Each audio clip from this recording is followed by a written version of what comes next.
Bayangin deh, kamu tumbuh di sebuah rumah yang terasa terbelah. Ada dua anak perempuan, sepasang kakak beradik, yang orang tuanya memutuskan untuk berpisah, ku, si bungsu, dan kakakku. Perceraian itu sudah cukup berat, tapi yang lebih menyakitkan adalah bagaimana ayah membagi hatinya. Dan entah kenapa hatinya itu cuma cukup untuk satu orang, kakak.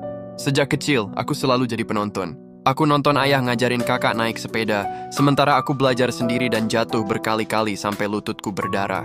Aku nonton ayah dengan bangga datang ke acara kelulusan kakak, sementara di hari kelulusanku, kursi untuknya selalu kosong. Setiap kali ayah datang menjenguk, matanya selalu mencari kakak.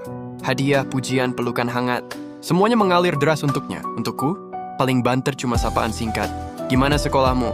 Sebelum perhatiannya kembali lagi ke kakak. Aku ingat sekali waktu pembagian rapor. Nilai kakakku biasa saja, tapi ayah membelikannya sepeda baru sebagai hadiah. Nilaiku, aku ranking 1. Ayah sih cuma bilang, oh bagus, lalu kembali membaca koran. Malam itu, aku memeluk pialaku di kamar yang gelap, air mataku mengalir tanpa suara. Bukan piala itu yang kuinginkan, tapi pelukan hangat dari ayah. Masa remaja lebih parah lagi. Semua perhatian, semua biaya, semua harapan tercurah untuk kakakku. Kakakmu harus kuliah di universitas terbaik, kata ayah. Aku? Kamu ya, nanti cari kerja saja, bantu-bantu ekonomi. Kalimat itu seperti pisau tajam yang menghunus tepat di jantungku. Sakit, perih, tapi anehnya, rasa sakit itu justru jadi bahan bakarku. Sakit? Jelas. Rasanya kayak aku ini transparan. Nggak kelihatan di mata ayahku sendiri. Tapi anehnya, aku nggak pernah benci sama kakak. Dia nggak jahat, sama sekali nggak. Dia cuman buta. Buta karena limpahan kasih sayang ayah membuatnya nggak sadar kalau piring adiknya kosong.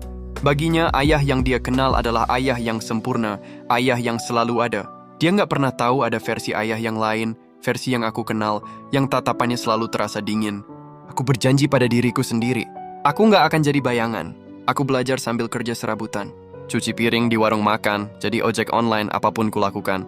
Aku kumpulkan uang sedikit demi sedikit untuk kuliah di universitas terbuka. Siang aku kerja, malam aku belajar sampai larut.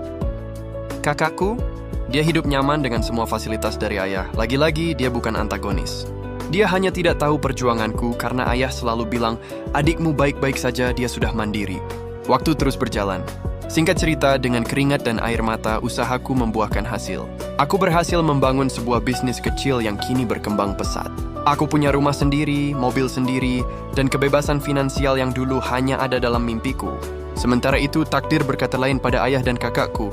Usaha ayah bangkrut, dan mereka mengalami kesulitan ekonomi. Suatu hari aku dengar ayah sakit. Kondisinya cukup parah dan butuh biaya pengobatan yang enggak sedikit. Tanpa pikir dua kali aku datang. Aku lihat ayah terbaring lemah, pria gagah yang dulu seolah enggak tersentuh.